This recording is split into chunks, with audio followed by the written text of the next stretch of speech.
What you doing? Ran out of space on my phone, so I'm deleting some stuff. Bye, singing dog. Bye, goal. I pronounce you Bye, husband. wedding ceremony. Stop. At Metro PCS, you get 2 free phones with twice as much memory. Really? Don't say bye to your memories. Switch to Metro PCS and get 2 free LG K20 Plus phones with 32 gigs when you switch 2 lines. Metro PCS. Wireless. Figured out. Coverage not available in some areas. Sales tax not included in phone price. Excludes numbers on the T-Mobile network. See store for details and terms and conditions. Blog Talk Radio.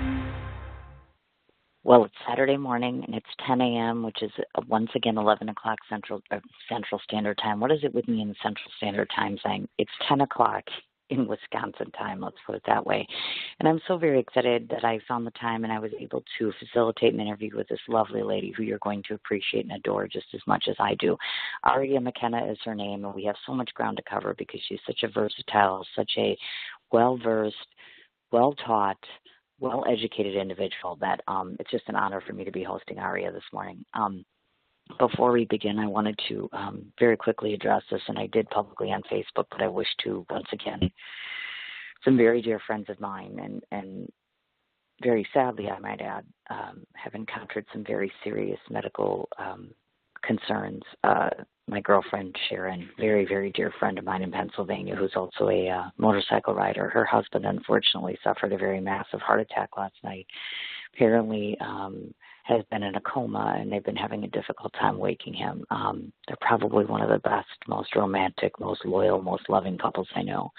So because I have such a large following, I'm very fortunate to be able to ask everyone to just please keep them in your thoughts and in your prayers, and anything you can do to facilitate that, I would greatly appreciate it. Consider it a personal favor. On that caveat, let's get our interview started with Aria and see what kind of information she can provide us. Hi, Aria. Hi. Hi. How are you? How are you doing? Oh, my goodness.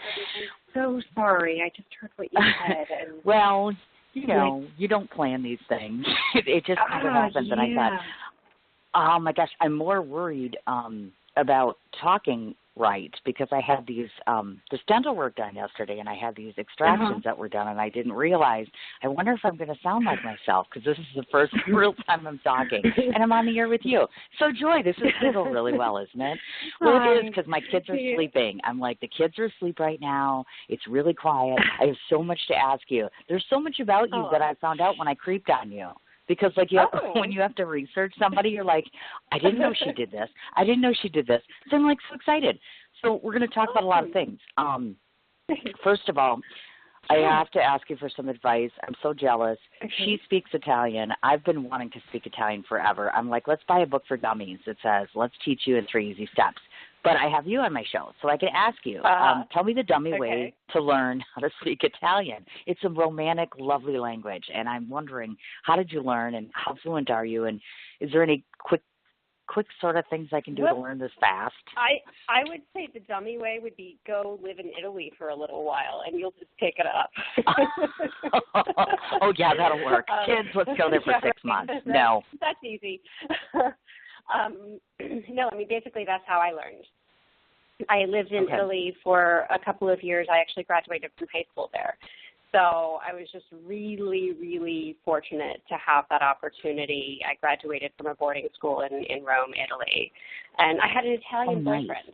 So I would also recommend my God. that. That's probably how to answer this question. I'm working on it more than you know. Let me tell you, more than you know.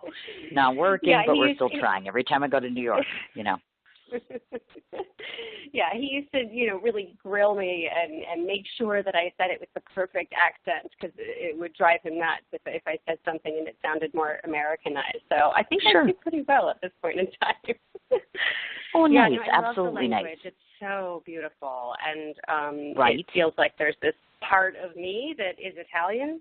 And I rarely get to access that part of myself, but it's really great when I meet someone who I can speak with. That part of me sort of comes alive again, and it's wonderful. Right. And there's nothing not romantic about Italy or Italians or whatever have you. They have such a way about themselves, don't they? I mean, the culture. Oh, absolutely, absolutely. I mean, one of the most romantic things, I do have to, I will share this with you.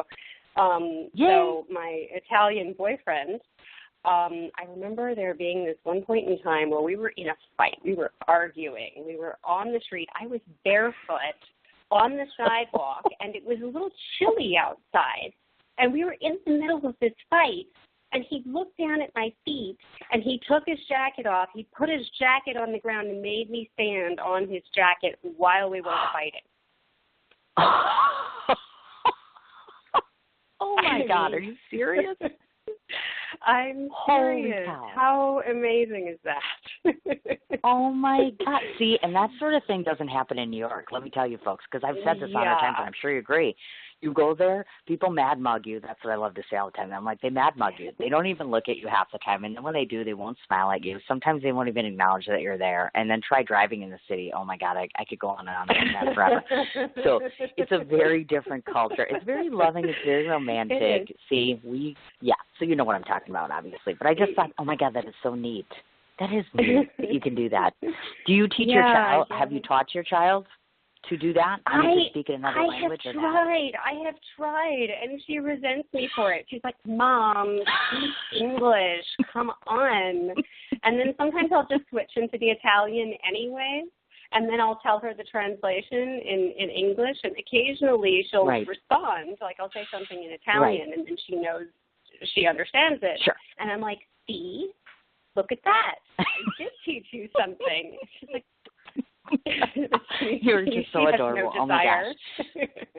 Well, I am kind of, going that team Italian route. I'm actually chit-chatting with this lovely, I have a really dear friend that I made recently that's an Italian that lives in New York City. So it's kind of nice to chat with him. He has that Italian mentality, and I, of course, tend to like the people with the checkered past a little bit more. So I'm like, I love talking to him because it's so funny. And I'm like, I wonder, I should ask him if he knows how to speak Italian, because that would be a great way to learn from an Italian, himself, obviously. Because they're great at that, and they're nice to look at. Yeah. That too. Yeah, I will say I do feel like there's a big difference between the Italy, the Italians, and then the New York Italians. There's a shift in culture that happens when you come to New York and you're living here for a while. Oh no, I agree. I definitely agree, and I think the dialect is different, and obviously that's one of the reasons I love going to Staten Island. They're just, oh my God. Staten Island is a slew of Italians. I'm telling you right now, it's like all the beautiful people live in Staten Island. And I'm not going to lie about that. I'm like, you know what? And I know that I'm sure Lisa would mind this and me saying this, but, Steve Stanulus, I'm sure you know him, obviously. He's a Staten Island guy, and he's adorable. Oh, my God. Yeah. Have you seen that man? Absolutely adorable. Nicest man in the world, and he ain't ugly. Okay, boy's not ugly, and he knows that. Okay, I'm like, isn't he, though? He's lovely. Hi, Steve. I just talked to him yesterday. I'm like, we're doing a shout-out to you, Steve Stanulus. Okay, so we can't talk about Italians all day. I wish we could, but we can't. Got to talk about other things. Okay, so I know that you're originally from Florida. Now, how does a girl that starts out in Florida end up coming on along here to where you are right now? You know what I'm talking about? How did you end up being a New York girl? Because in Florida, there are some opportunities as far as actress-wise or modeling-wise or whatever, but you don't envision it as being the art capital of the world. So talk to us a little bit about the transition from Florida to here. Well, when I was in Florida, I was doing a lot of regional theater, and I absolutely loved that. It was, it was really great just to be acting on a regular basis and working with actors, just having that sort of family of actors in the theater environment is just wonderful.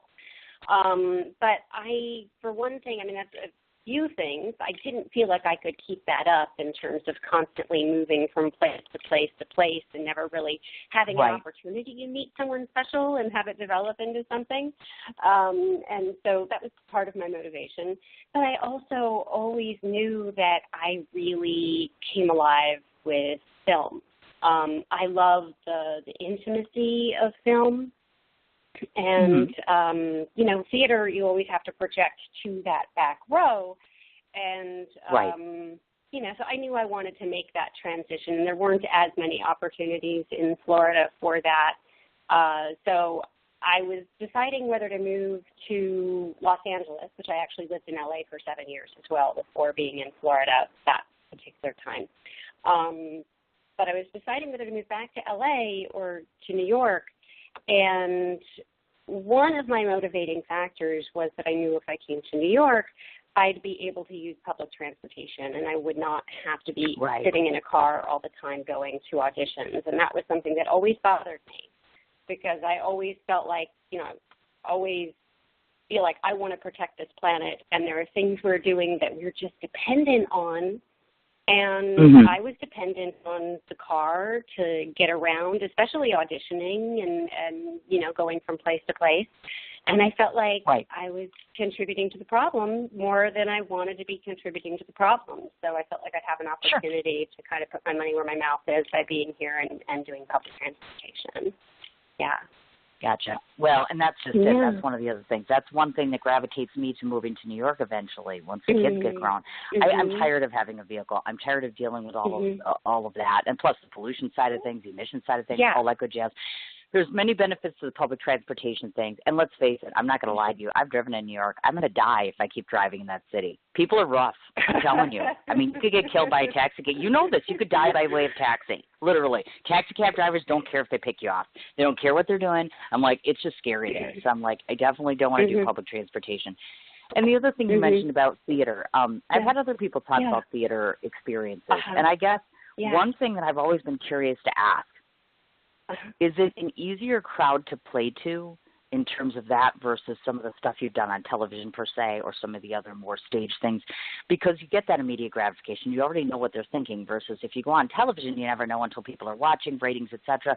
So do you find that an easier gig of sorts, if you will? I honestly love I feel like it's interesting because in a certain way there's more freedom on stage, and then in another way there's actually more freedom when you're doing film and TV.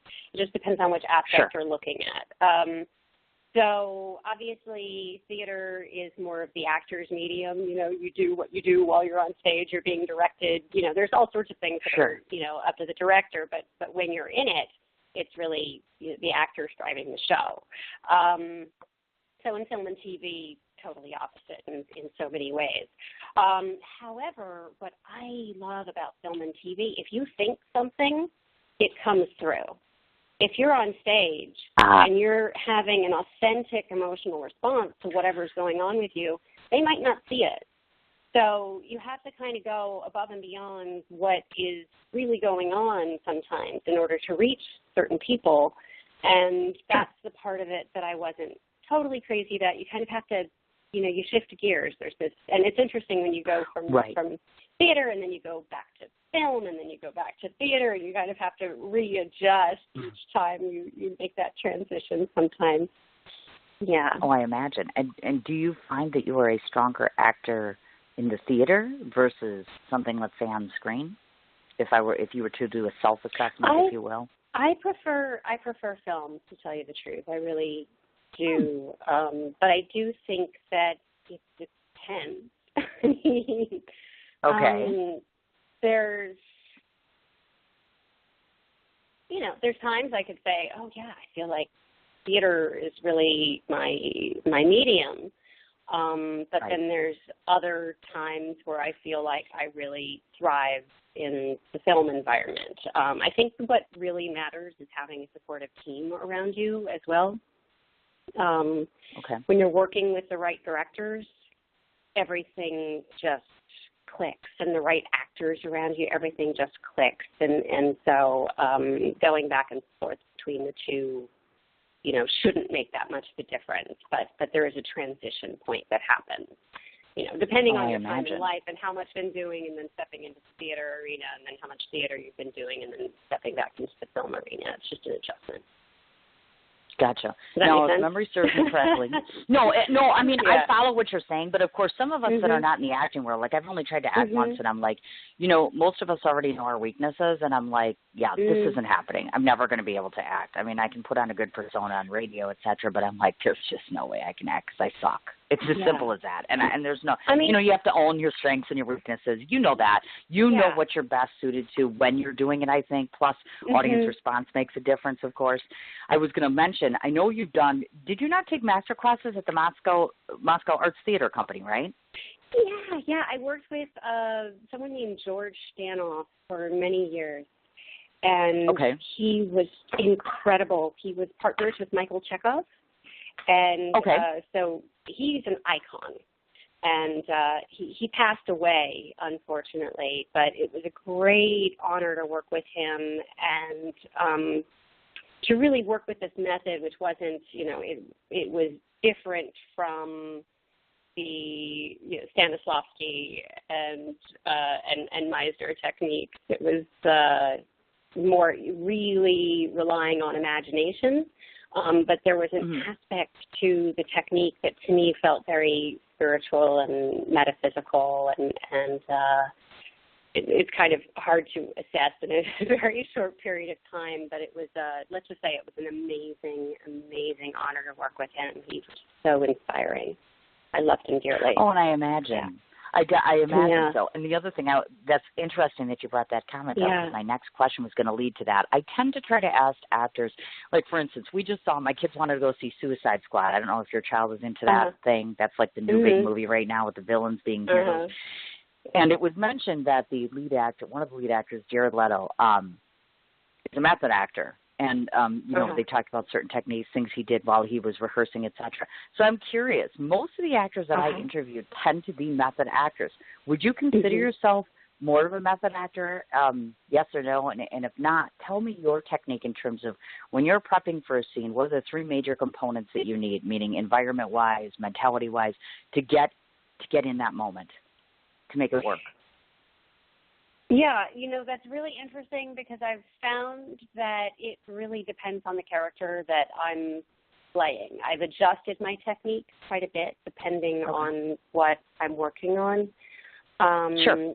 There's a lot that I was bringing in from my work with George Stanoff for a while in terms of understanding character. I think the work with him is really great for character building especially. He kind of breaks down, energies and kind of the way you hold yourself and what kind of energy you're bringing, where your emotional centers are. I've also done some work with Faye Simpson, who does a lot of, she deals with chakra centers and understanding where someone's chakras are blocked or where they're exploded. Or if they're just balanced in particular areas. And that's been something that I've definitely pulled in and really helped me to kind of understand what a character is made of and tap into their emotional truth and their connectivity. And then obviously the things like understanding who you are and what you're going for. What do I want in the scene? What do I want ultimately? And really fleshing out the reality. A lot of it's just taking that time to really imagine and put yourself in a circumstance where, you're using your imagination enough that you actually believe that it's happening to you. Sure. Oh, no. I totally get it. Combination. Yeah, it's a real combination. But when it comes to character work, I'd say a lot of the stuff is chakra based, as well as energy centers and things like that I brought in from George, and also the work with Faye Simpson. Well, and it always amazes me too, because I say to myself, "Oh my gosh, it is a juggling act," and I hate to minimize it because in some ways that might not sound right, but it is a juggling act. You have to be able to know how to perform and when, and to what type of audience, and how you have to switch, like you're talking about, for instance. So my question is, have you ever had to play a character that you were uncomfortable with playing, like something that took you outside of your realm, and then tell us how you were able to master that, if that was the case, meaning? The first thing that came to mind when you asked me that was a character that I played in a movie called Brilliant Mistakes. And she is a woman who was just having a horrible emotional breakdown. Her daughter gets into an accident at the beginning of the film and ends up in a coma. And so she's dealing with that. And the way she ends up dealing with it is her need to connect with her daughter ends up turning into her basically coming on to her daughter's boyfriend. Wow. So there so that's interesting. And she drinks, and it was a challenging role because there's so much constantly going on with her, and a lot of people viewed her as kind of the villain in the movie, And you never want to feel that way about your characters. It's so important to really understand them and kind of make them the heroines in your mind in certain ways. So I think one of the most difficult parts was that so many people around me were like, oh, yes, Sandra did this and that, and oh, she's so horrible. And I'm like, she's not. Sure. Why don't you understand me? She's just, eating. She's missing her daughter. She needs some love. This is what she's trying to fill herself up because she's missing something so important to her, Sure. So, no, I totally get it. And that's got to be difficult because, like I said, I give you guys a lot of kudos and credit for that because there's preparation, not just physical preparation, mental preparation. You have to be in that right place at the right time. You have an interesting backstory in that all actors, of course, have some start at some point in time or get to work and do interesting things. Just so happens that this young lady actually got the opportunity to act with Mr. Paul Rudd. He is one of my personal favorite actors. Love him. So, of course, I have to ask that gratuitous question. What's that guy like, and what sort of experience was that? It was Bloody Poetry, right? Bloody Poetry? That was the name of the production? Yeah. Okay. That was actually a play that he produced. And this was my first job. Not exactly my first job, but kind of my first job out of acting school. So Paul graduated from the American Academy of Dramatic Arts out in Los Angeles, so, the same school I had graduated from. And he had graduated several years before, but he was still in touch with Diana de Saavedra, who actually directed the production. And so they wanted to put together this production of Bloody Poetry. And Diana, who had directed me in a play at the Academy, brought me in to audition for the role. So basically, Paul was not a huge celebrity the way he is now. I mean, he was somewhat of a celebrity because he's already been on 30-something. So he was out there. There were certainly a lot of people who knew who he was, but he wasn't, oh my God, Paul Rudd, at that point in time. But yeah, he was great. He was great to work with, very much about the work. We all suffered a major, significant tragedy during the production of Bloody Poetry. Our friend Justin passed away in a car accident. Oh, goodness. And he was in the production with us, and actually him and Adam Scott, who at this point in time is pretty well known as well. He's on Parks and Recreation and a gazillion other films. But him and Justin, who were roommates with me at a certain point in time, were sharing the role of Polidori, and then Justin passed away. And I remember Paul, so we all, really had to deal with that together. And during our first production that we did after Justin passed away, Paul, made a really wonderful kind of a speech about Justin and about the play and all of that. Anyhow, I just remember it was oh, goodness. Very emotional time, but wonderful production. And it was in a half-scale replica of the Old Globe Theater is where we produced it. And so the energy in that place was amazing, really. Oh, I imagine, definitely. Yeah. And that's quite the experience, you know what I mean? Because he's gone on to some amazing things. And people don't, they never realize that even the greatest people always have very honest, earnest beginnings oftentimes. You know what I mean? They don't just wake up and become a celebrity overnight. These things don't happen all the time. And I have to tell you, I'm so excited. I can't believe that you never told me this. You have actually done work with the infamous Douglas Fairbanks Jr. I saw that word and I was like, Douglas and Fairbanks and Jr. And I'm like, oh my God, does she not realize that I live in the 20s in my head like all the time? Like those people and like Charlie Chaplin and oh my God. Huge thing. And I'm like, how did you hook up with that? That's like a lifetime experience. That's not anything small. That's huge. Well, with him, I wouldn't say we didn't act together or anything like that. It was actually, there was, so George Stanoff, who I told you about, who was partners with Michael Chekhov. George Stanoff had a 90th year birthday, and there were all of these celebrities who came in who had worked with him. And I'm trying to think of where you got this from, but anyhow, so Douglas Fairbanks Jr. was one of them. Okay. Oh, you did? Yeah, so there was a documentary that was made about the event and about George Stanoff and about the Moscow Arts Theater Company and all of this stuff. And so I was at the event, and so I happened to be in the documentary, and I was kind of with Douglas Fairbanks Jr., escorting him, being his, I was sort of his point person at the event. So, yeah. That's where that came from. I wonder. Oh, my God. Yeah. That's so exciting. Yeah. That is like taking Incredible. a step back in time. Definitely. Yeah, George worked with icons. I believe he actually worked with Marilyn Monroe as well. So did you just say that right now? George is an icon.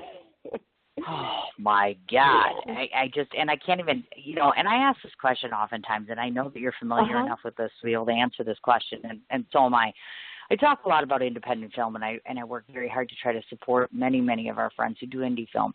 I want you just to talk to me a little bit as a working actor. There are many out there that say that indie film is really the new resurrection of Hollywood, if you will. Hollywood, in a large number of facets, has changed, has become very commercialized, very political, if you will. And I want to just get your take on that. And do you really believe that in some ways Hollywood and film has gotten away from its true purpose, meaning the true artistry? The short answer would be yes. I hate to say this is like this for all Hollywood films and all indie films, but the short answer would be yes. I'm glad we agree on that, which I figured. Yeah. Obviously, you have more freedom when it comes to indie films. They're not trying to please quite as many people at the big studios who are expecting that they have to make huge amounts of money in order to, pay for their production and please the executives. And, the other thing is that right now we've got this shift of so many people being able to access films online and on their TV and the huge TV screens. So it seems to me that the transition happening in Hollywood are all of these really big, everything has to be big and exciting and 3D and, things that'll read really well on a big screen and make people want to come out to a big screen as opposed to watching something that might be more intimate and character-driven on a smaller screen. So I think I would agree. Freedom there because of that. And then, of course, you have the opportunity to bring in actors who, aren't necessarily all the A-list established actors. You can, people can really dig their teeth into really juicy roles in indie film. Wonderful. Definitely. Great opportunity. Yeah. Well, and it gives opportunities to people that wouldn't necessarily always have that opportunity, which is what I find so nice, because you don't always get that in a big budget production. Like what I saw yesterday, Suicide Squad was, it was like a 7 out of 10, but there's a lot of A-listers in there, you know what I mean? Will Smith, and you've got Scott Eastwoods and, people like that. And so it's kind of like, the little person doesn't always necessarily have a shot in something like that. So thank goodness for the independents of the world that go out on a limb. So kudos to every one of you guys, especially John Gallagher. He's one of my favorites.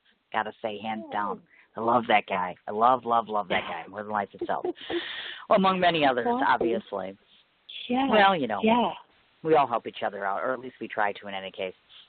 But I don't want to get us stuck on the acting side because we'll get back to the acting side of things. So I know you've done a couple other things. If anyone has ever looked at Aria, you got to know that she got hit with the beauty stick, as I call it in New York City. All you people get hit with the beauty stick, kind of beat with the beauty stick, if you will. So no shocker that you've done modeling. I don't know a whole lot about your modeling career, so talk to us a little bit. What made you want to go into that realm? I notice that seems to be the thing for actresses in part, acting, modeling, theater, et cetera. It's kind of the gamut. Tell me, do you still model to this day? And is there anything you enjoy about it? Because, again, the industry itself seems to become, it's just, our whole society seems to be inundated with, you have to look a certain way, you have to be a certain weight, you have to present yourself a certain way. So you don't seem the type that would gravitate to modeling, if I were to be really honest. So tell me why. Well, honestly, the thing that I really love about modeling is that it's really just like acting without words. You don't have a script, right? But you get to have authentic emotional experiences, and the camera captures a moment in time. And so for me, it feels more like an extension of acting as opposed to I'm going to strike a pose and look how beautiful I look. But that's just me and the type of modeling that I have mostly done. I've done a certain amount of art modeling, as well as when I was younger, I did just a tiny, tiny bit of runway for a sporting goods store. You know, nothing big whatsoever. Like in a mall, that was my first experience. You know. Gotcha. So we're not going to see you like on a billboard in Times Square. I was hoping. Well, that would be nice. I know, right? I'd be like, I know her. Would be good. She's on the billboard. I know her. I do. Wouldn't that be cool, though? Yeah. Especially the pay. Just throwing that out. Yeah, no kidding, right? Because of course. Yeah.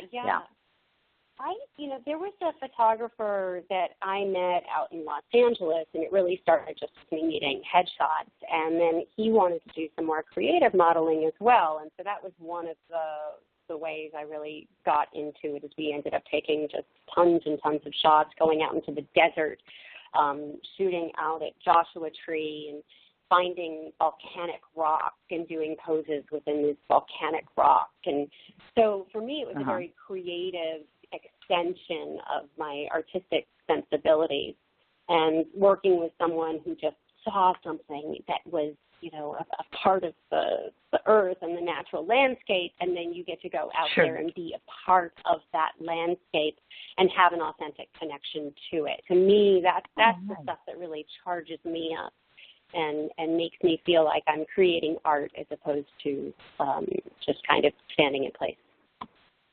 Oh, that's neat. That is really neat. Yeah. Nice explanation. Yeah. Okay. We also know that you've extended yourself out to things such as obviously commercials and voiceovers. So I have a question about the voiceover component, because people say, even though I completely admit that I sound like a boy, and I believe I sound like a boy, people always say, you have such a great radio voice, you should do voiceover work and this and this. So what exactly is a excellent, or should I say an excelled voice? What components do you need to do a great voiceover? Because obviously you've done that. Yeah, voiceover is pretty much the same thing as acting as far as I'm concerned. It's voice acting. A lot of times people hear the concept of voiceovers and they just think, oh, okay, well, I have a voice, or, you can have a great sounding voice and not necessarily be a good voiceover actor. Or you can have an average, just everyday sounding voice and be an excellent voiceover actor. Of course, having a wonderful voice is fantastic. And especially if you've got a wonderful voice and you've got the chops and you know how to deliver the material, then it's like, boom. Sure. That can be just really fantastic and be a fantastic niche for you.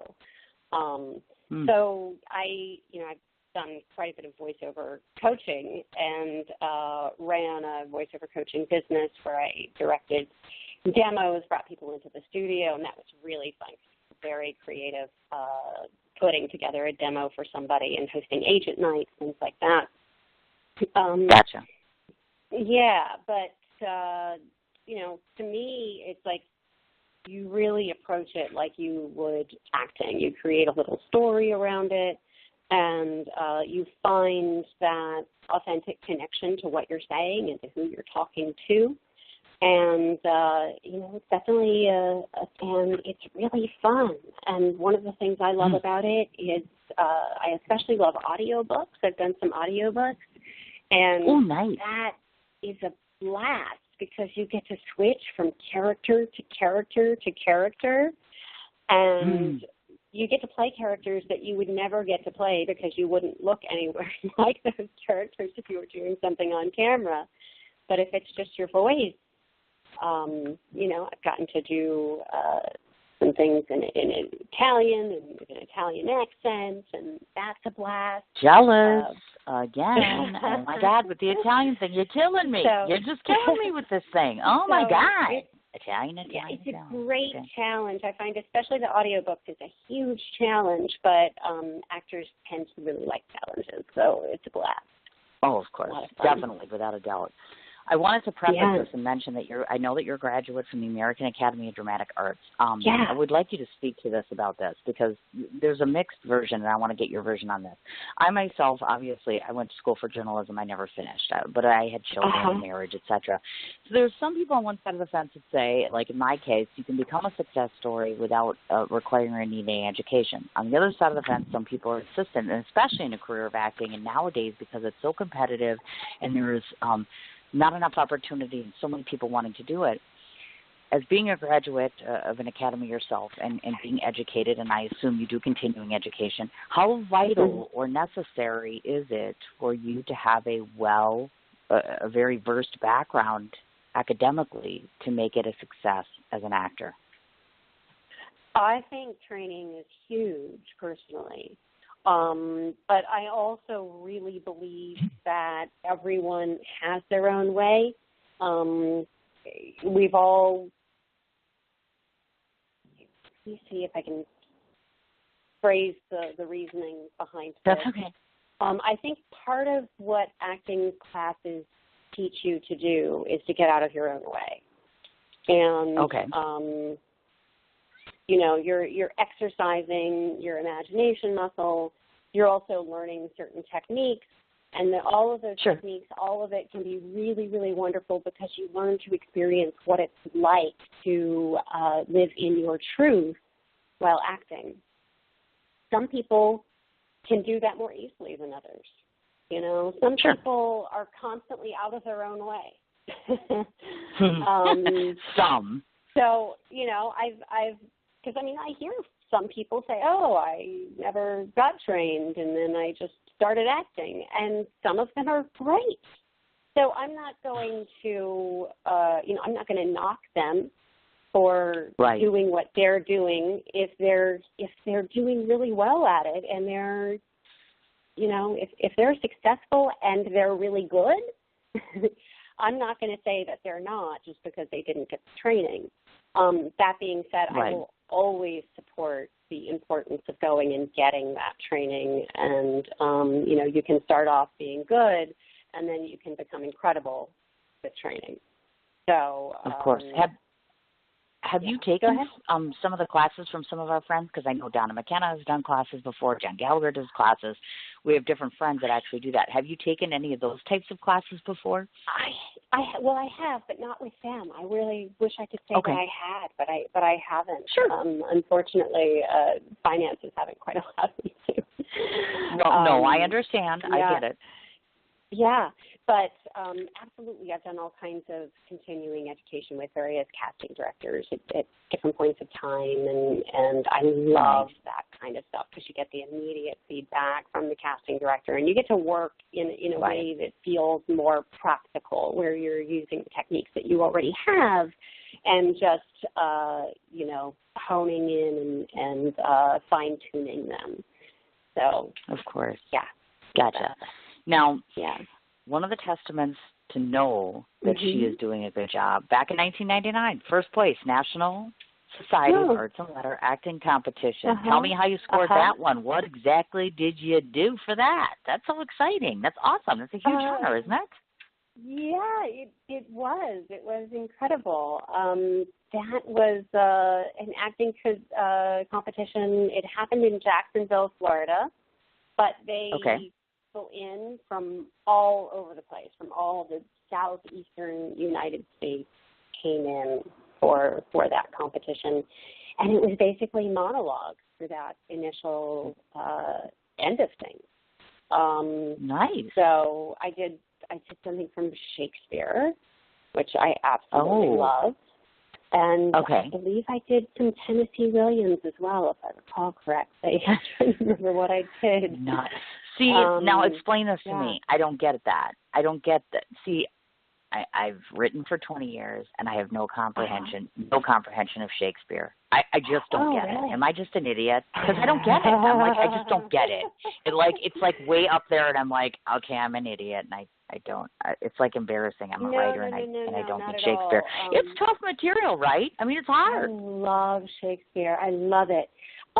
It's interesting because one of the things that I'll acknowledge is if I were just to sit and I were to just read it, I also, especially in the beginning, I mean, now I understand a lot more, but especially in the beginning, I can completely understand going, what are they saying? But there's something about saying the words where all of a sudden I start to get it. All of a sudden it just like makes sense. I cannot explain it, but there's something about just connecting, just committing, just speaking it, where all of a sudden all those little blanks in between start to get filled in. But of course, it's the sort of thing where, you want to go through it more than once in order to really understand it. Because sometimes you can be doing Shakespeare and you think you totally get it, and all of a sudden you have an epiphany about something else that you hadn't quite gotten on that level in the past. Okay, see. Now I feel better. I'm not crazy. Because I was just like, I'm nuts. I mean, like, I'm serious. I'm like, I must be insane or, like, something must be wrong with me because I totally don't get it. And, I mean, I like to consider myself educated. It's just a very different way of writing, I think. It's in some ways very philosophical. A lot of it's tragic, which I can understand. But I'm like, okay, so now I don't feel so bad because, of course, now she's validated that it can be difficult reading. Okay, so I'm not a village idiot anymore. Thank you very much. I appreciate that. Yeah, but I mean, Shakespeare's the best. Go ahead. Well, definitely, and it's wonderful because I'm sure you guys have it in New York because I've seen somebody post about it. We have here in Milwaukee, we have the Optimist Theater, and they do things. They'll do Macbeth, or they've done Romeo and Juliet, and they do it outside where you can actually bring a blanket, and you can watch it played out on a screen, or out on stage rather. I'm sorry. And I assume you guys do the same thing, right? Don't you have something in the park or Shakespeare? Somebody does something, right? Yeah. No, I've done quite a bit of that. I did a lot of Shakespeare when I first got out of acting school. I really did. For one thing, I got an internship when I graduated with Shakespeare Santa Cruz, and I ended up getting cast in 2 of their plays. So that was actually my first professional acting gig, was up at Shakespeare Santa Cruz. And I was in All South at Enswell, and that was out in the park. Then we did Damn Yankees as well, which was inside the big event, like thousands and thousands of people, and I got to dance and sing and all of that. But after that, I did the Atlantic Shakespeare Company. There was, it's hard to remember all of them, but I've done quite a bit of Shakespeare in the park, and it's just a beautiful experience. It's challenging sometimes because you have to have the right circumstances. Acoustics in particular areas can be more difficult, and other areas really lend themselves well to nice acoustics.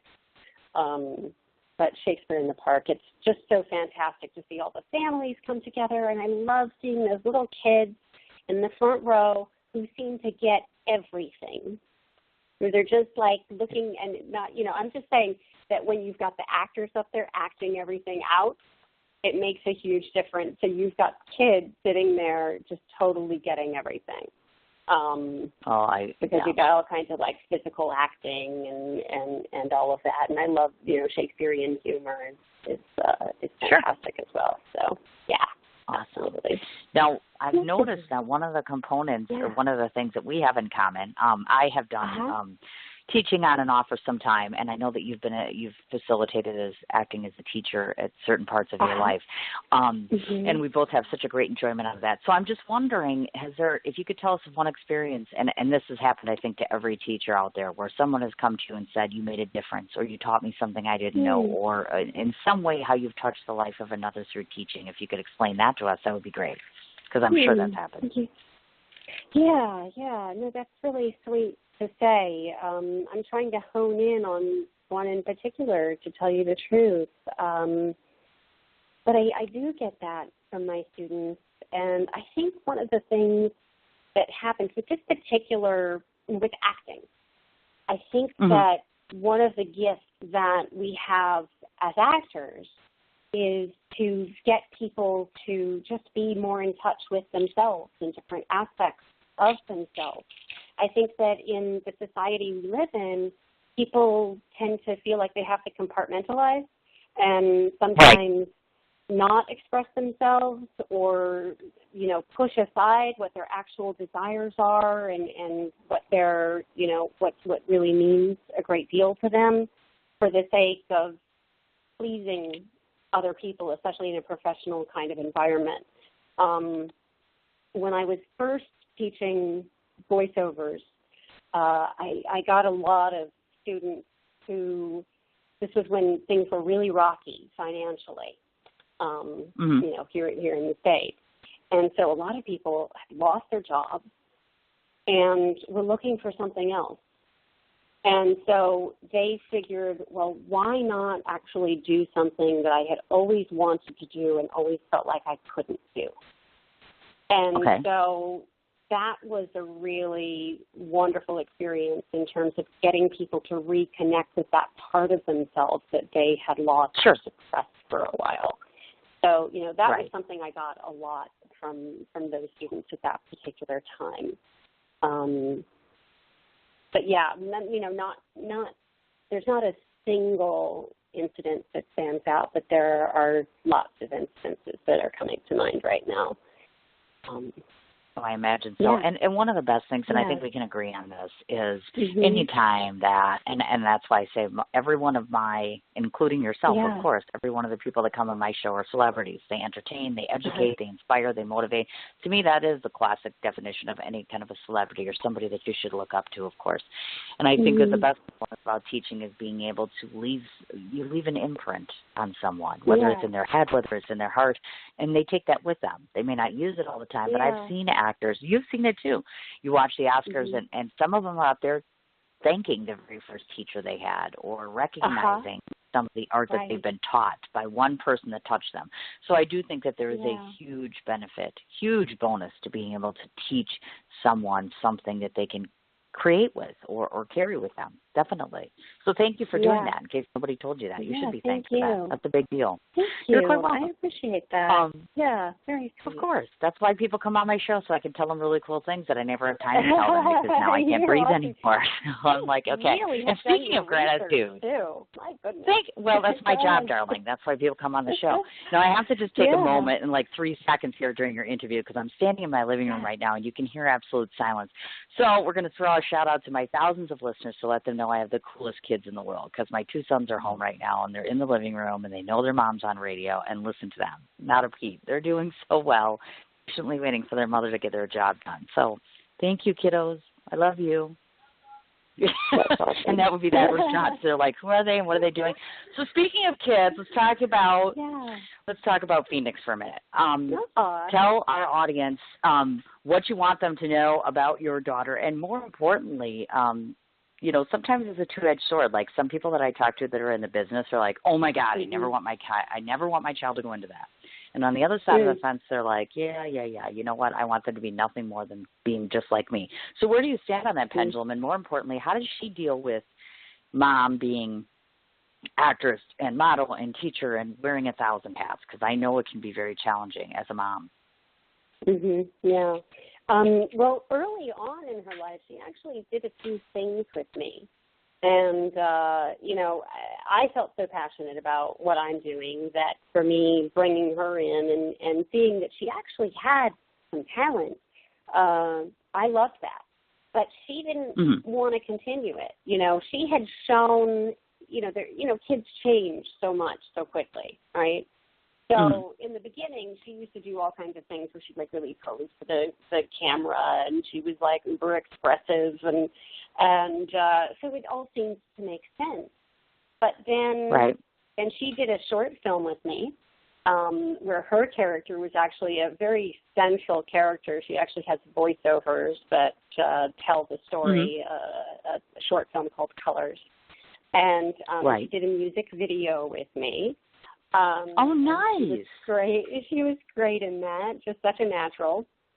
She didn't gravitate towards it. And she said, Mom, I don't really want to do this anymore. So to me, what's just most important is that she follows her passion And obviously I don't want to push anything if that's not resonating for her. And I'm actually really glad and thankful that she didn't want to pursue it, because I did take her to one audition that was like a larger kind of audition, and I started to get the sense of what was happening in the room that wasn't necessarily expressed, which is that all of these kids who are at a fragile stage in life still are having to kind of compare themselves to other kids and wonder who's, am I going to get this? Am I going to get this? And am I going to be good enough? And I could just see this little thing that happened in her where it felt like this shift between her being confident and exuberant to being, oh, what is this? Am I going to be okay for this? And just feeling out of place. And so I think that experience was one of the things in her go, I don't really want this. And I'm so glad that she said that, because I wouldn't have wanted to drag her through a whole bunch of that and have it negatively affect her. So, of course. Yeah. So that being said, she's very creative. She's 14. She just turned 14 on the 4th of August. Right. And so she's just growing, and she's independent, and she's like a teenager. So she's her mother, basically. She's very into drawing. She's creative and she's smart, and I'm really, really proud of her. She's sharp and stubborn and a pretty cool kid by and large. Very good sense of self and her own personal style, which I think is really cool. Yeah. Now, with having all of that, having a child like that, I have to ask the question, of course. She is 14 years old. Does that mean that the young 14-year-old boys are saying, boy, she's just as pretty and creative as Mom thinks, and they're starting to knock on the door, and, dating's going to be right around the corner. Oh, my God. I'm guessing, or if it's not already, I don't know, are the little boys showing up and saying, we love Phoenix, she's wonderful.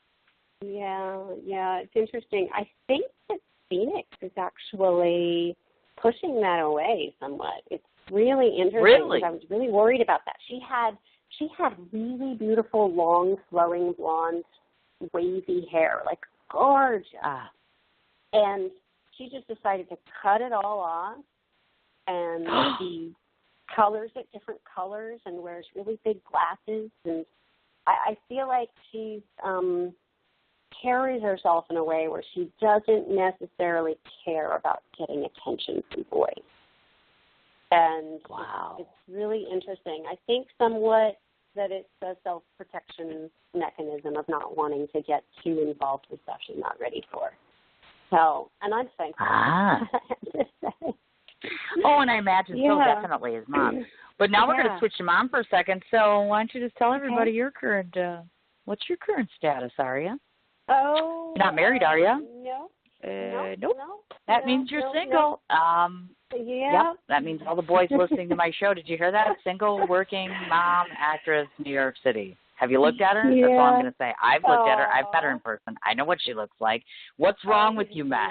What's going on? What's happening? Why are you single? I don't understand that. Help me out. What's happening? I don't get it. It's interesting because there's times where I'm like, oh, come on, it'd be so nice to have a partner. And then there's other times where I'm just too driven to make it a priority right now, to tell you the truth.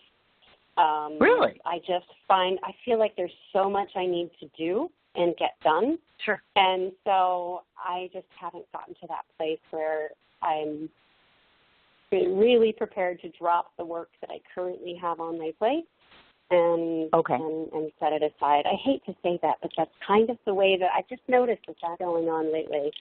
That being said, I would love to find the right person, and I think if you find the right person, suddenly it becomes more important for you to take that time, and that is a priority. And I agree with you. I definitely do. Plus, and some people tell me that, as a working actor, it can be a challenge to have a successful relationship. You know what I mean? In terms of your balancing a number of things. And I was always worried about, I've said that too. I'm like, what if you date an actor and then they're like acting when they're with you? Does that sound stupid? But I'm like, what if they're like acting when they're with you? How do you know? Do you know what I mean? Like, how do you know when they're in character and out of character? Does that sound stupid? No, I mean, is that what you people do? Well, you people, because I can't relate. A lot of people say things like that, but for me, I feel like it's the opposite. My first favorite teacher, the teacher that first just like pulled me in, where I felt like, yes, this is the acting class that I want to be taking. His name was Harvey Solon. He was at the American Academy of Dramatic Arts. And one of the things that he had us do was something he called just to do.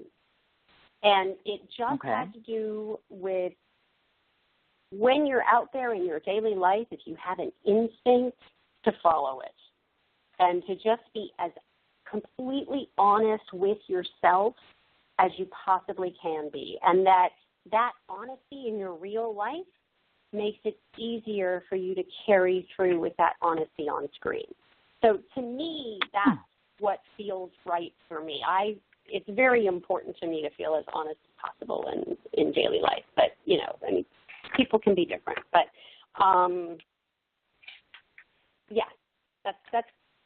that's my statement on that. Interesting. Yeah, because like I said, I've thought about that repeatedly over and over again, and then I'm like, you know what? Yeah, actors can be like musicians, can be like others, and I gravitate to those people all the time. But you have to think about things like that. And it's funny when it gets brought up that I say that, because I'm like, yeah, okay, but we'll see. Who am I to talk? I'm single too, and I'm not even in New York yet. So God knows at this rate I'll probably end up, and that's fine. I have more than enough things. Relationships enhance things, but it's kind of like, I made a really great play out of my former relationship, so they do serve some purposes. And it's a great place, so we'll see how things go. Yeah, definitely. And it is a challenge as an actor, too, because sometimes you get auditions and things come up last minute, and it's like you can't keep the appointment, but, Sure. Like, sure. Sorry, no, I get it. I totally do. Lines, Yeah. Just sit over here for right now, because I got to deal with it. So I get it. I do. Yeah. Okay, before we verge on to the next thing, meaning your next Can I talk this morning? See, this is why I don't do radio in the morning. People think I'm kidding. Right. I say it all the time. I'm not a morning person. I have incense going and I'm drinking coffee, and my kids just woke up an hour ago. I'm like, our people, we don't do morning. Morning is never a good thing. But I'm like, we don't do this today. There's important reasons we get this done. And I'm glad, because you know what? I'm learning so much about you, and there's so much to admire about you to begin with. And it just, my appreciation for you just grows as I'm listening more. And hopefully the listening audience. Same for you. Seriously. Thank you. Oh my gosh. Now I'm blushing. Thank you. Absolutely. So before we talk about some of the TV things you've done and some of the upcoming projects that you have, I have to ask this question because, I ask every actor, every publicist, everyone I know. So I'm going to throw this out there because I'm sure Aria is going to have the answer. I don't know if you've ever watched Wendy Williams. Wendy Williams has a talk show on television, and she has this thing where she's best friend. Like, she'll talk about how she's best friends in her head with celebrities. Well, in my head, I have this one celebrity that I, would walk through fire. I mean, I have my top 5 people that I want to interview in my life, and he's one of them. So in my head, like, we've already met, and he, like, wants to motorcycle ride with me, and he thinks I'm really cool, and he wants to hang out with me all the time. That's so not the truth. But in my head, it is. So I've been trying for a year now to interview this man. And so every time someone comes on my show in entertainment, I'm like, I know they're going to have a suggestion. So I know you're going to have it for me. Okay, I know you're going to do this. You can deliver. I have faith in you. So here's the golden question. The man on my top 5 is Michael Madsen. I have wanted to interview him for ever. In my head, in my heart. I mean, he's like one of my top 5. So I know you're going to be able to tell me the magic way to get that happen, because I've tried everything. I have tried everything. I'm like, it's like, this is worse than trying to interview Buddha. I'm like, oh my God. I've been to the publicist. I've tried to get to the last 2 red carpet events, and I had to miss both of them. I've gone sideways, meaning to other journalists. You know what I'm talking about? And my problem is I'm stubborn. So I could go to certain people, and say, could you just put the word in? But of course I refuse, because I'm like, then it's like giving in. Because then you're like, okay, well, I only got it because so-and-so said to so-and-so. You know what I mean? And so I just know you're going to have the magical answer for me, right? Oh, God. I wish I could say I Don't do it. Don't say no, or I'm going to cry. I have no connection to him whatsoever that I'm aware of. I mean, if I went on IMDb, I'm sure I'd probably find somebody who knew somebody who, knows him. It's like, right? And I'm, oh, God. You're killing me now, woman. You're killing me. Well, and the thing is, I just put a post up yesterday. He had made a quote, something to the effect of, and it was a very effective quote. It said and the long story short basically comes down to, it doesn't really matter what you do in your life. In fact, you know what? I'm going to find this quote right now because it's driving me nuts. And what I loved about the quote is that it's so, and it applies to you. It's very real. It's very genuine. And it speaks a great deal about, he talks a lot about how Hollywood is full of hypocrisy. And as much as I hate to admit it, he's right. I mean, and he would know better than anybody because he's been there, done that. You know what I'm talking about? It's amazing to me that, he's done so many. I mean, he's done 180 films. I mean, so much of his work is so incredible, and he has such an amazing attitude about it. It just, well, I can't find the quote, but the long story short comes down to the fact that he basically says that it doesn't matter whether you're an actor or a writer, you name it, you do it. Humility. It all comes down to staying true to who you are, and at the end of the day, it's all about focusing yourself on your own energies and your own passions. And I think he's amazing. I think he's incredible. Yeah. And I think, oftentimes he just ends up being the bad guy when in reality I think that, he writes poetry. There's substance to him. I've seen him cry. I've seen him, to me, he's the Free Willy, Thelma and Louise guy. I mean, I know Reservoir Dogs. I know Donnie Brasco, all that stuff. So I'm like, I just want to interview him to show the world that there's a very, very different side to him. A side that I think people don't see enough of. And if I have my way, he wants to play Van Gogh. So I'll just write him a screenplay. And I'll make him Van Gogh. He can't say no to that, right? I ain't going to lie. I mean, I'm getting desperate. It's getting to a point where I'm like, I guess I'm just going to have to write this. Or he talks about this film he made that didn't get, distribution. Okay, what if I got the film distribution? I'm like, this is sad, but I'm willing to go to great lengths. Are you tweeting to him?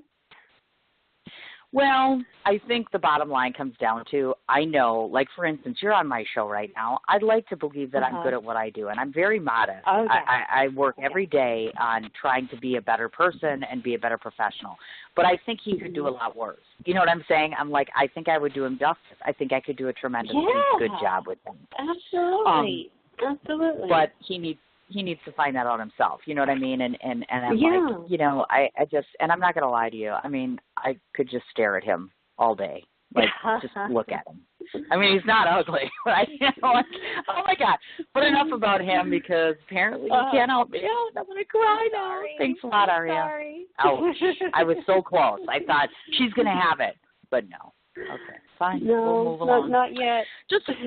That's okay, and I understand. I just want to preface some of the things that you've done on television. I know that you played a news reporter in 30 for 30.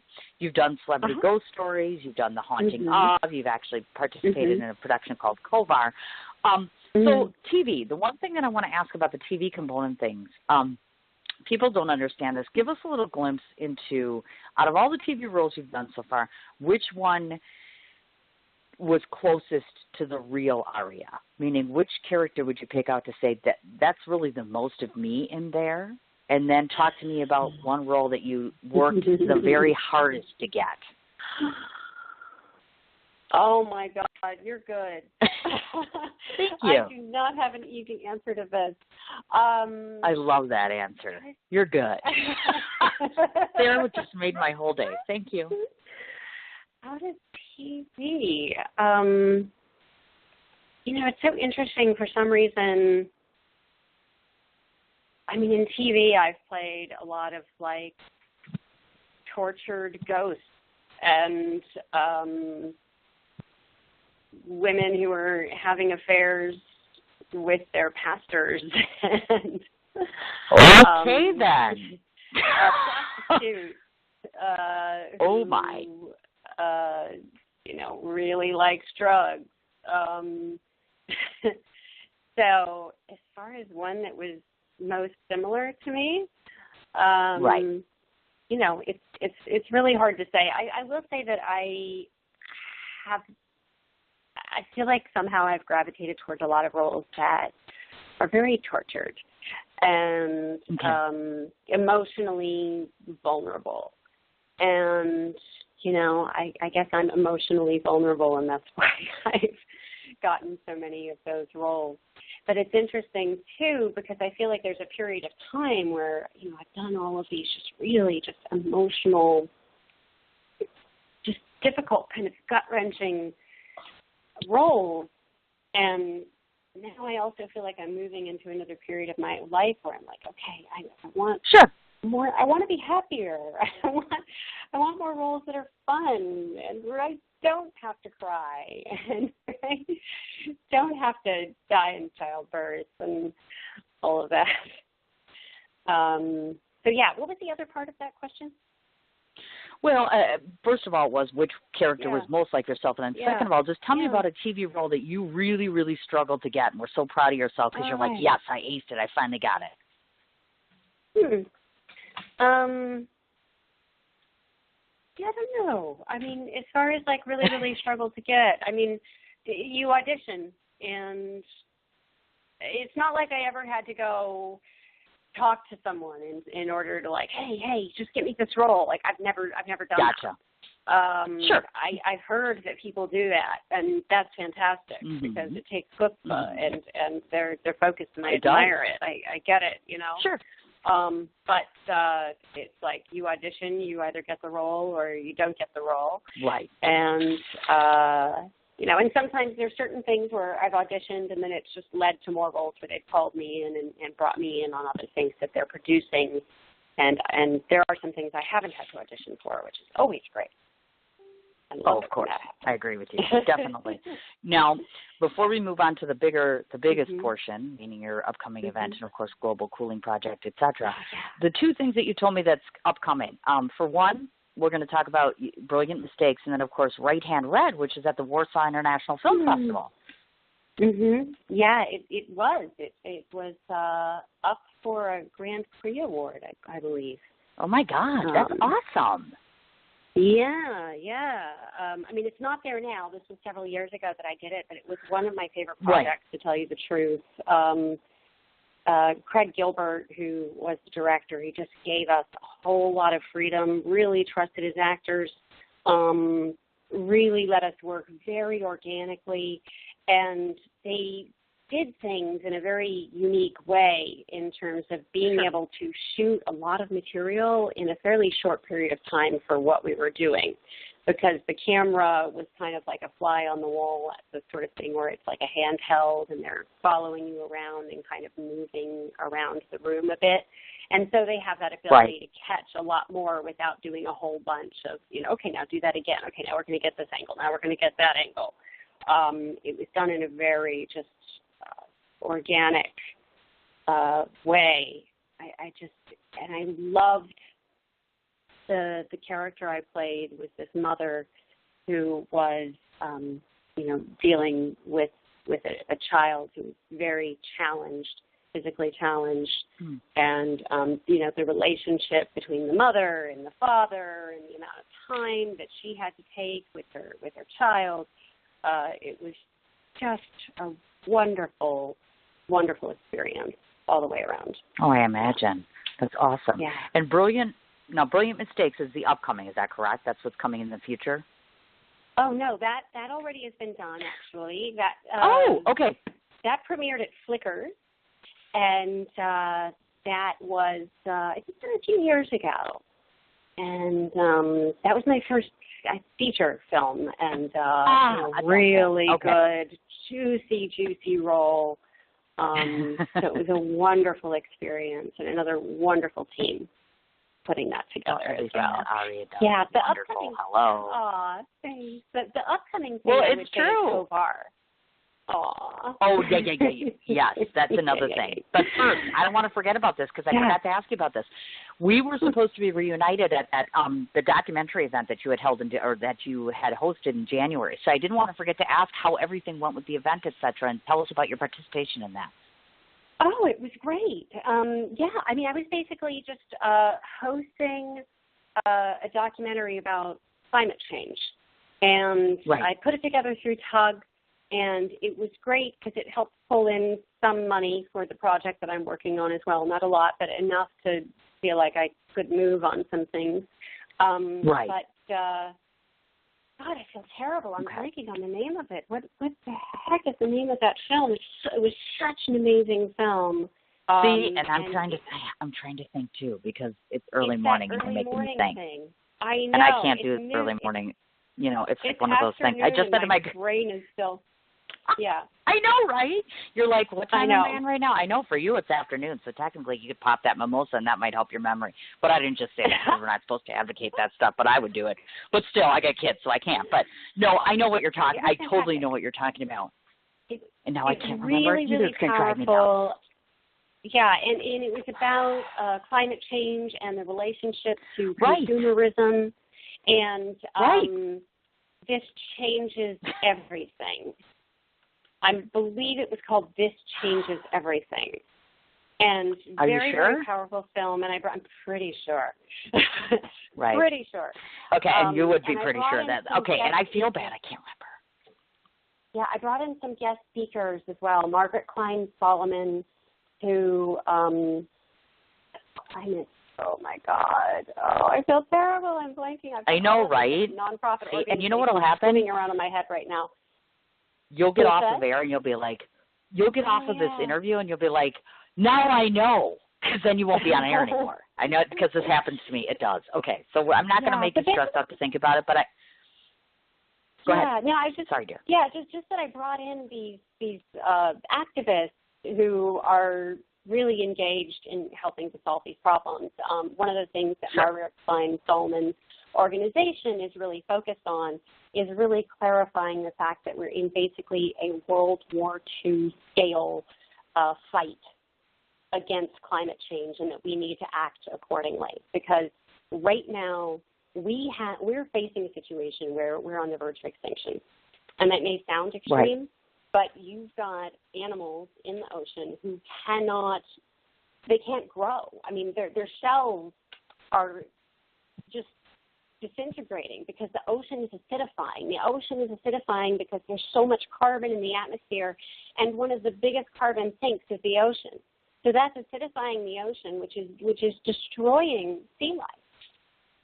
And of course, this is just going to, it's an ecosystem. Everything's connected. So that's why you've got people who are fighting so hard to do something about this. And so much of it is related to not only our addiction to consumerism, but it's also related to our dependence on fossil fuels. And unfortunately, the fossil fuel companies have many, years ago, decades ago, they basically controlled, they put a monopoly on our energy supplies, where they actually cut out, they destroyed the electric car. The vehicles that we rely on right now used to be able to operate on biofuels. In fact, the first vehicles that were created were running on biofuels. And instead, the car companies program them so that they can't accept biofuels unless they get reprogrammed to accept biofuels. So they should be able to accept it. Yeah, it's insane. So, and government has allowed this to happen. And they have allowed a monopoly on our energy systems by fossil fuel companies in spite of the fact that we know that it's destroying our planet. So this is why this fight is so important. And awareness. And unfortunately, you've got these big media organizations, companies who are not talking about it. They're not talking about the things that we absolutely need to be talking about so that we can do something to change them. If we don't acknowledge the problem, we don't confront the problem the way that it needs to be confronted, we will never be able to overcome it. So, there's a lot of people out there really trying to engage the dialogue and also to focus on what we can do to solve the problem. And to me, the main point of what we can do is to reduce our dependence on fossil fuels. And right now we've got, I turn on my lights. It gets really, really hot here. Sometimes I have to turn on the AC. I don't like to turn it on unless I feel like I absolutely need to. Right. But you have to sometimes. I mean, you just have a refrigerator, These are things we need. We've come to rely on.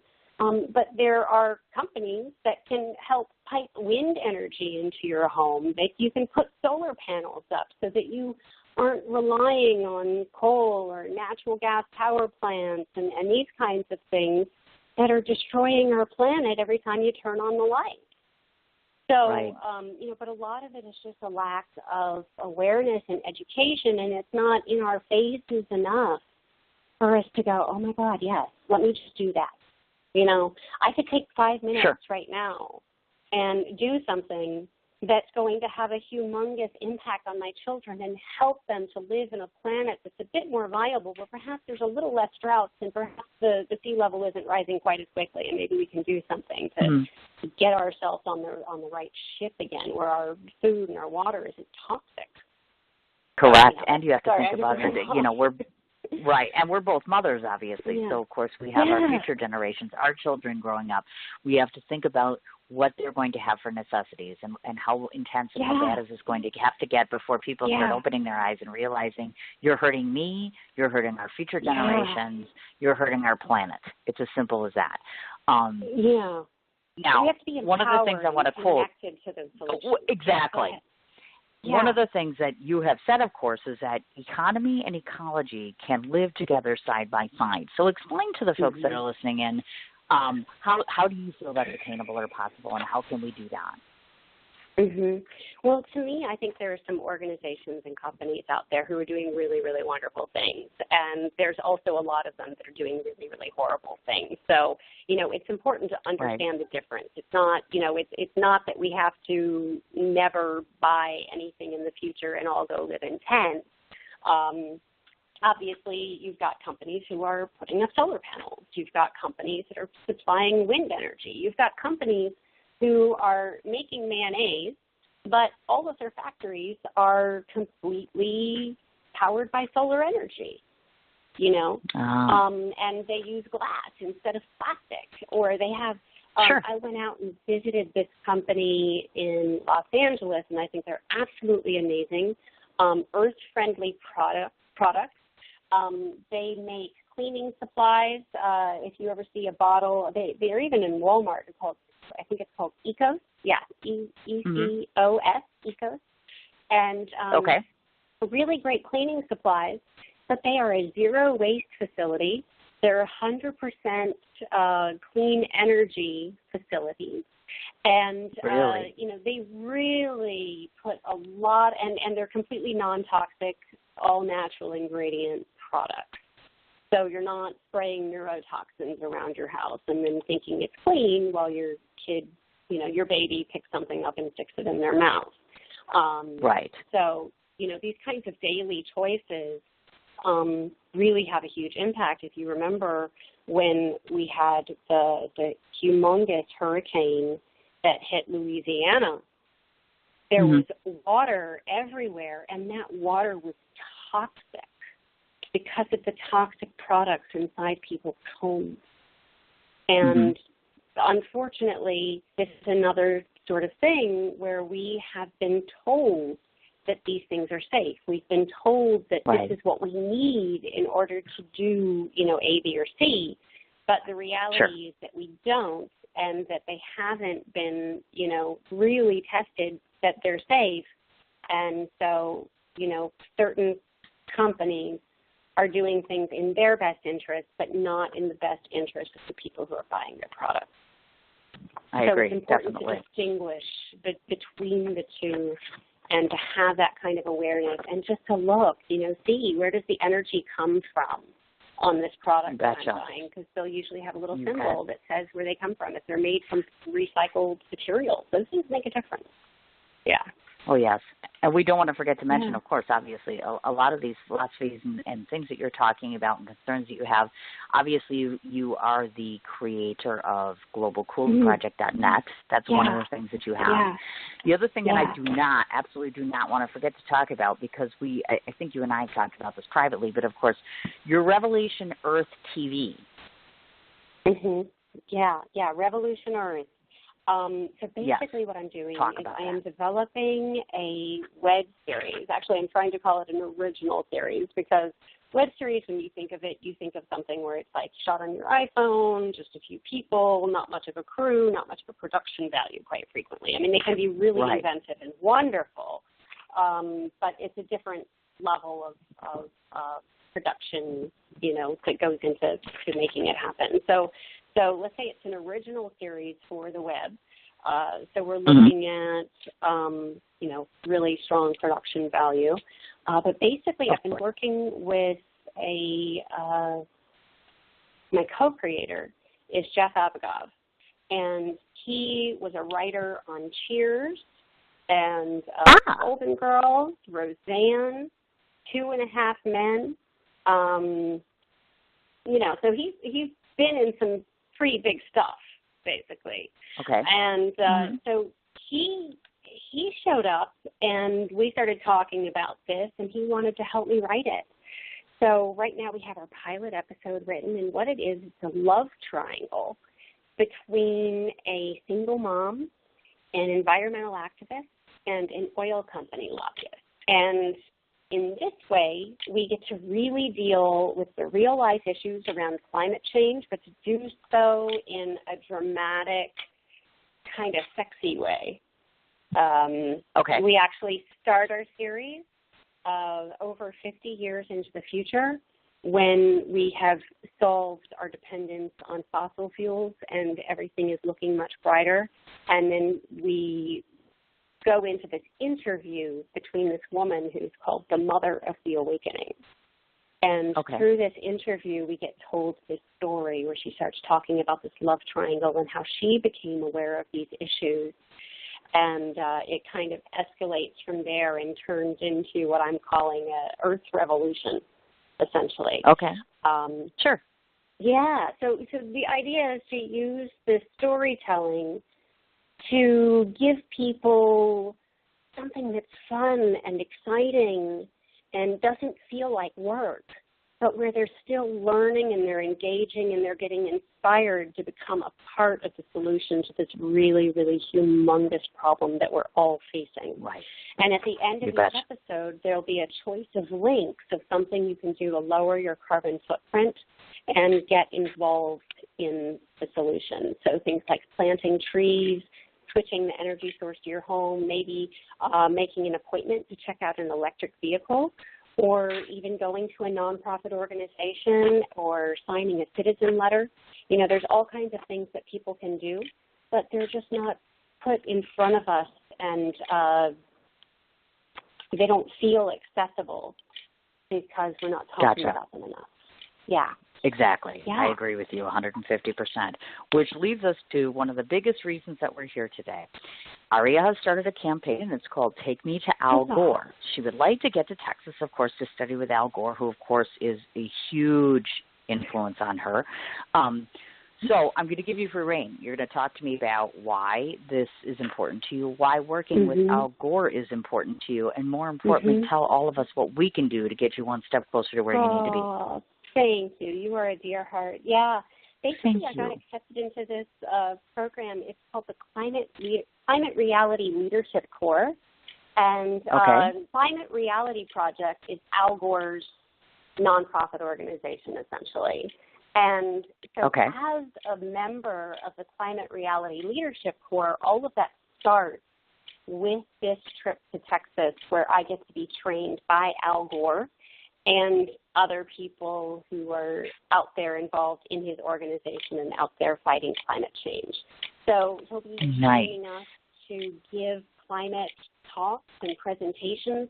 But there's also a lot of things that are going to have to do with networking between organizations, and we're all going to be really pooling our resources and finding out different ways that all of our different organizations can work together, and we can really pool skill sets to help solve this issue in different ways. But a lot of it's around communication and learning how to be better communicators and giving presentations, as well as just different organizational aspects. So that's basically what the Climate Reality Leadership Corps is.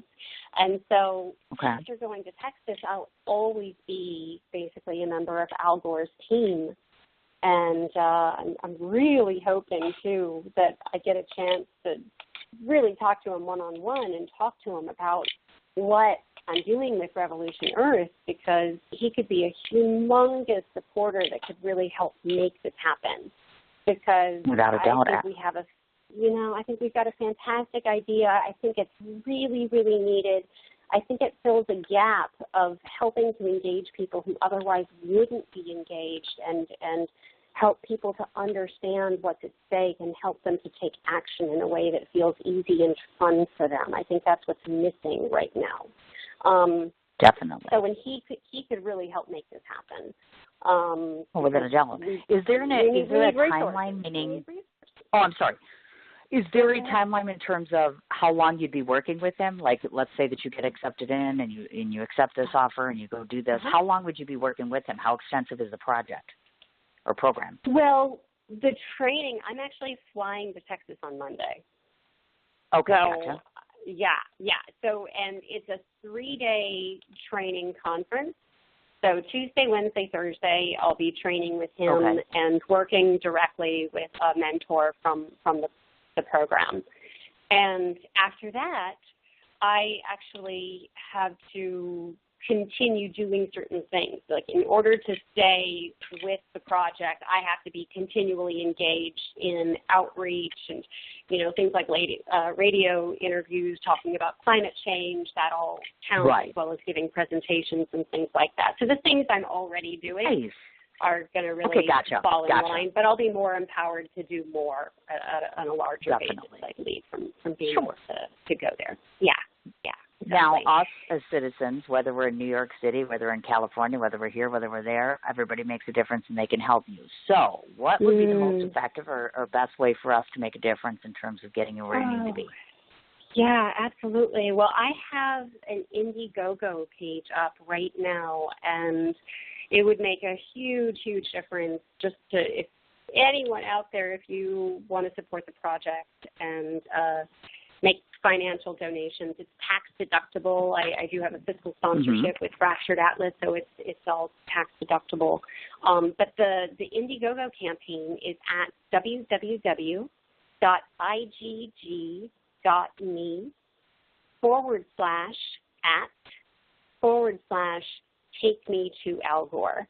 The only thing I would say, all of it's lowercase, except for the capital T in take, capital M in me, and then capital A in Al, and capital G in Gore. So if that makes sense. But that's, if you could go to that link and check out my campaign video and make a contribution, that would be humongous. I'm actually working on my stretch goal right now that will really help me be more empowered to make more of a difference. Honestly, I've been working with a MacBook Pro that's dying, and so I can't edit video. I can't unplug this, or it's completely dead. The battery completely melted the thing, and it's just slow as molasses. So I'll be able to get a lot more done if I can upgrade my systems, as well as start advertising and getting people to go to my climate store on my website. That's another really huge thing, is on the globalcoolingproject.net, which is my main website.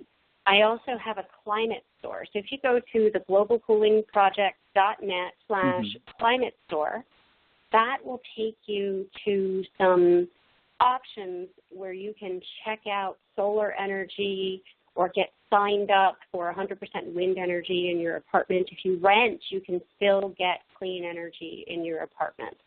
And that would be huge in terms of taking personal responsibility for, all of our dependencies. And also a portion of that, you get cash back incentives, and also money can go towards the project to help me move this forward. Wonderful. Now, before I forget, because we had talked about the potential of you extending the deadline out for the campaign. Were you planning to extend the date out, or give a date in terms of when people have to do this, or consider doing it before time's up?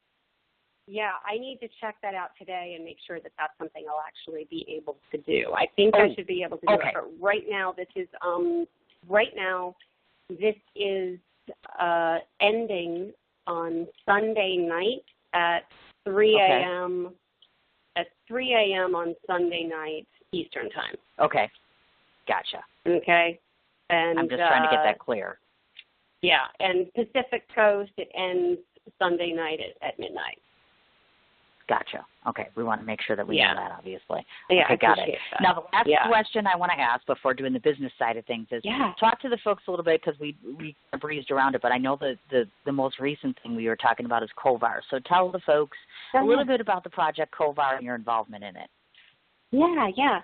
Kovar is going to be a web series, really well-produced web series, I have to say. I think the director is doing a really wonderful job, and it's basically a detective series. Really, really interesting, and I appear in 3 of the episodes, and that's the one where I get to play a prostitute who really... All righty then. A prostitute who really My friend the prostitute. Oh, lovely. I can't wait to see that. Okay. Yeah. So, and I can't tell you what else happens because that's all supposed to be a surprise. I gotcha. Okay, I got it. And where would we find that? Or can we find it? Or can the average person find it? You know what I'm saying? It hasn't come. He's still in post-production. So there's editing happening. I'm pretty sure they've shot all of it, though. When I'd say do it, and I wish I knew exactly where it was at right now. But on Facebook, I believe there's a Kovar page on Facebook. So if you follow that, they'll keep you posted. Wonderful. Okay. Perfect. Now. Yeah. I don't want to forget to do this. There's a couple things we should do before I wrap things up here. And you've been lovely, by the way. Just on a very side note, but we're not quite done. I want to run through these things, make sure I didn't forget everything. To those of the listening audience, if they want to find Aria, these are the following places that I've found. Obviously, she has a Facebook personal page, and Aria is spelled A-R-I-A, and McKenna, M-C-K-E-N-N-A. That's on her personal page. She also has a LinkedIn profile. Her acting attributes can be found, of course, on her IMDb profile. Some of the projects we talked about, which is, of course, Global Cooling Project. That website is globalcoolingproject.net. RevolutionEarth.tv. Just put a the in front of it, though. Yeah. Oh, I apologize. Okay, gotcha. No, it's okay. TheGlobalCoolingProject.net. Exactly. RevolutionEarth.tv. And, of course, what Aria was just talking about on Indiegogo.com, which is, of course, Take Me to Al... You have it listed as Take Me to Al Gore Media Environment, all of which dashes. So like take dash, me dash, to dash. To anybody listening in, I'll put it on my show page. I'll also put it on my personal page so that everybody can take a peek at exactly what the campaign is all about, so that that's out there. I also came across AriaMcKenna.com website, but I wasn't sure if you have that current and active, so I wanted to ask you that. Is that something that people can go to or no? I appreciate that. Yeah, no, it has been active, but I had a little snafu that still needs to be corrected. So it's a matter of me sitting down, dealing with a bunch of technical issues, and then getting it back up. But I've just been too slammed. Okay, that's why I didn't want to bring it up necessarily unless you were like, oh, yeah. Okay, definitely, without a doubt. Yeah, no, so the last thing, I wish. Yeah. That's okay. I understand. And, of course, 3 as it stands right now, 3 a.m. on Sunday is what we're looking at, folks, in terms of helping out with her Indiegogo campaign.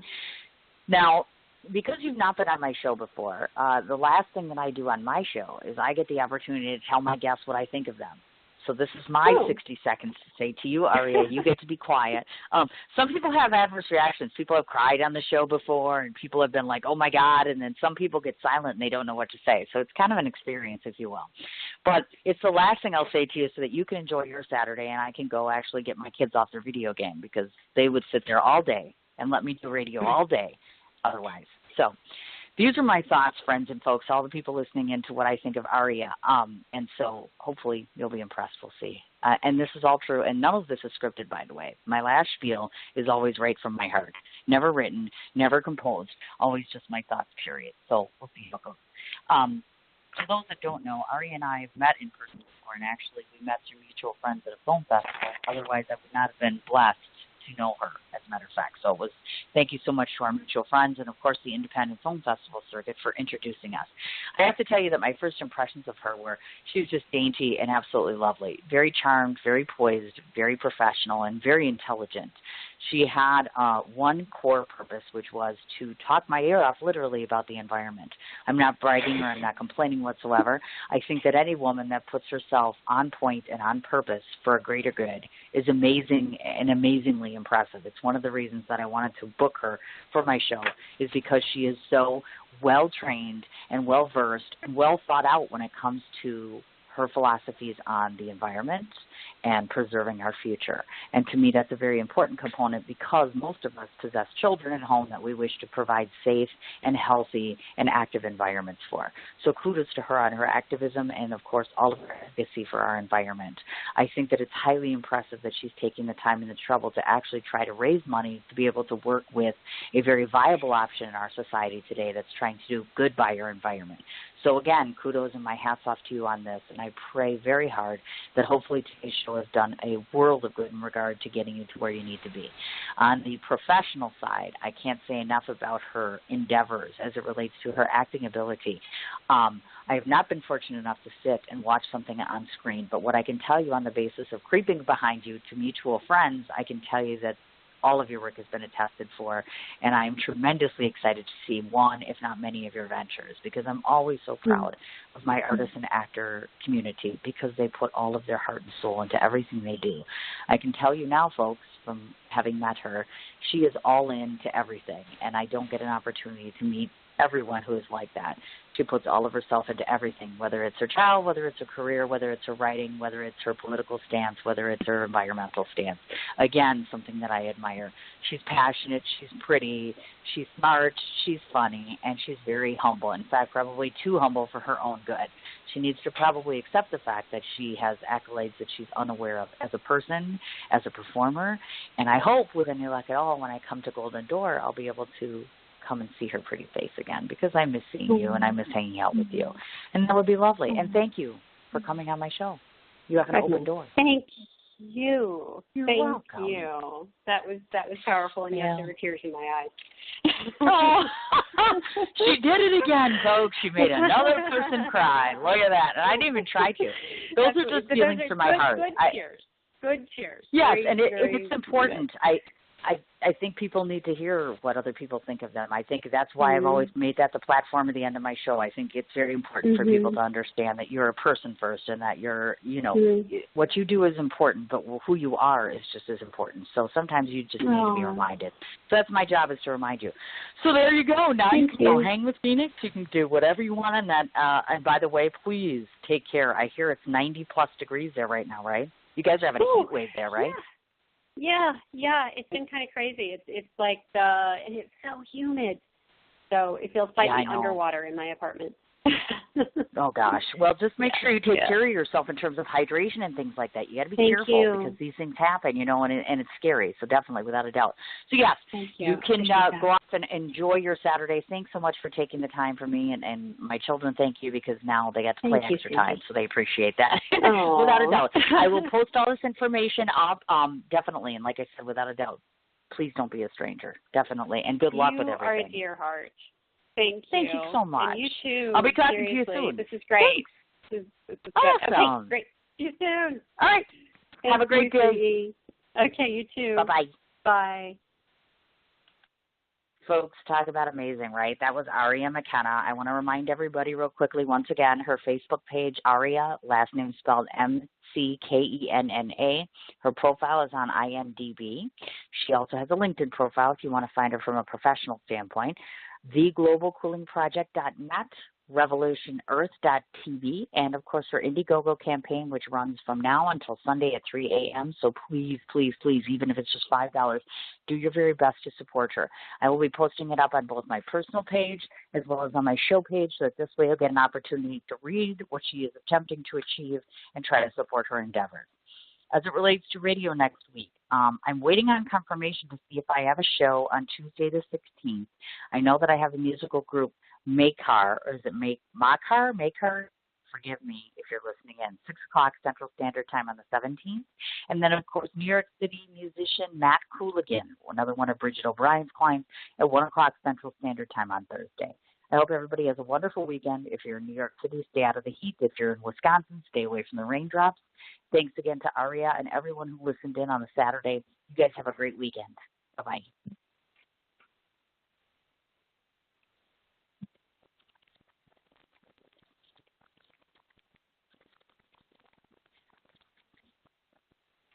What you doing? Ran out of space on my phone, so I'm deleting some stuff. By singing dog. By goal. I pronounce you. By wedding ceremony. Stop. At Metro PCS, you get 2 free phones with twice as much memory. Really? Don't say bye to your memories. Switch to Metro PCS and get 2 free LG K20 Plus phones with 32 gigs when you switch 2 lines. Metro PCS. Wireless. Figured out. Coverage not available in some areas. Sales tax not included in phone price. Excludes numbers on the T-Mobile network. See store for details and terms and conditions. What you doing? Ran out of space on my phone, so I'm deleting some stuff. By singing dog. By goal. I pronounce you. By wedding ceremony. Stop. At Metro PCS, you get 2 free phones with twice as much memory. Really? Don't say bye to your memories. Switch to Metro PCS and get 2 free LG K20 Plus phones with 32 gigs when you switch 2 lines. Metro PCS. Wireless. Figured out. Coverage not available in some areas. Sales tax not included in phone price. Excludes numbers on the T-Mobile network. See store for details and terms and conditions.